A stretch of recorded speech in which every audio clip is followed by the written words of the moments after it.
اعوذ باللہ من الشیطان الرجیم بسم اللہ الرحمن الرحیم۔ اسناد دعائے دیگر۔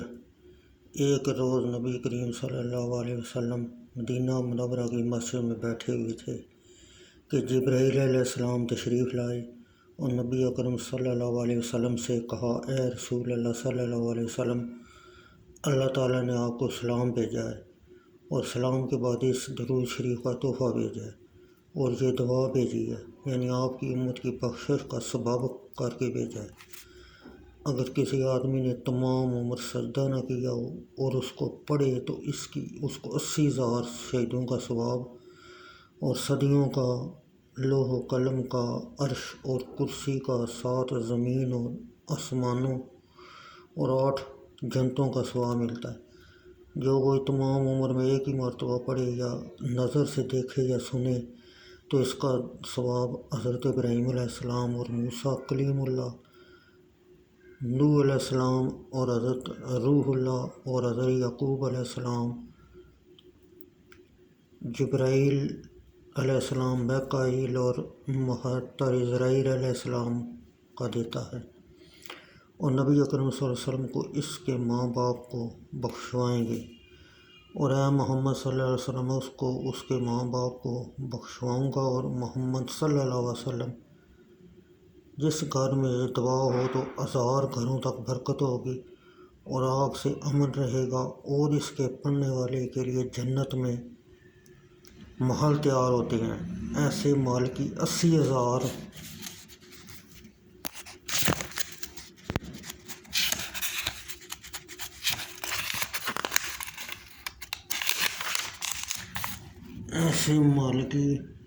80,000 ندیاں، ہر ایک ندی میں 80,000 درخت، ہر درخت پر 80,000 میوہ دار ڈالیاں، اس کے گننے کا شمار اللہ تعالیٰ اور اس کے رسول صلی اللہ علیہ وسلم ہی جانتے ہیں۔ اے محمد صلی اللہ علیہ وسلم، جب اس کے پڑھنے والا مرتا ہے تو 1000 فرشتے حضرت جبرائیل علیہ السلام کے ساتھ قیامت تک اس کی حفاظت کے لیے، محافظت کے لیے روز قیامت تک اس کے پاس بھیجتا ہوں۔ اور اے محمد صلی اللہ علیہ وسلم، جو کوئی اس کو مردے کے کفن کے ساتھ دفن کرے تو منکر نکیر کے سوالات اس پر آسان ہو جائیں گے، اور اس دعا کا رکھنے والے ایمان کی سلامتی کے ساتھ جائے گا، اور قیامت کے روز اس کا منہ 14ویں رات کے چاند کے مانند ہوگا، اور عشر کی ساری خلقت دیکھ کر کہے گی کہ شاید یہ کوئی پیغمبر ہے یا اولیاء اللہ سے ہے۔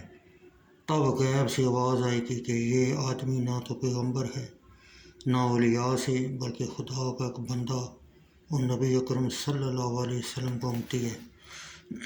اب لائق ہے کہ اس دعا کو محلہ محلہ پہنچا دینا، بخیلی نہ کرنا اور چھپا نہ رکھنا۔ اگر کوئی بخیلی کرے گا تو قیامت کے روز نبی اکرم صلی اللہ علیہ وسلم کی شفاعت سے محروم رہے گا۔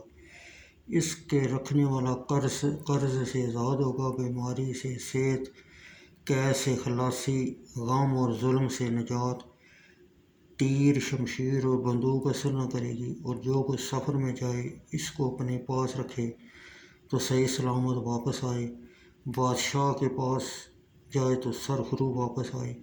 اس دعا کے پڑھنے والے پر اللہ تعالیٰ نظر رحمت رکھے گا۔ نیز اس دعائے بزرگوار کے بہت سے اسناد ہیں، لیکن ہم نے نہایت ہی مختصر لکھے ہیں۔ دعا یہ ہے: بسم اللہ الرحمن الرحیم۔ ترجمہ: اللہ کے نام سے شروع جو بہت مہربان نہایت رحم والا ہے۔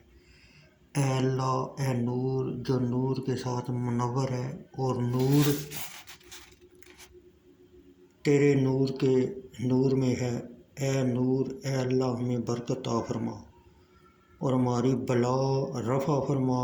اے مہربان، میں حاضر ہوں اور رحم فرما، میں حاضر ہوں اور شفا قبول فرما، میں حاضر ہوں اور مغفرت فرما، میں حاضر ہوں اور کرم فرما، میں حاضر ہوں۔ بے شک اللہ تعالیٰ زندہ کرے گا جو لوگ قبروں میں ہیں۔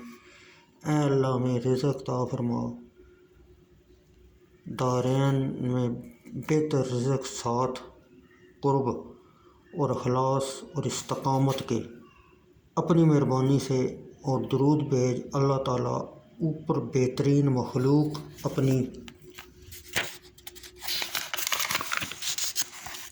حضرت محمد صلی اللہ علیہ وسلم کے اور آپ کی آل اور صحابہ رضی اللہ تعالیٰ عنہ تمام کے، اور درود بھیج اللہ اور آپ پر اور سلام زیادہ سے زیادہ اپنی رحمت کے ساتھ اے سب سے زیادہ رحم کرنے والے، آمین۔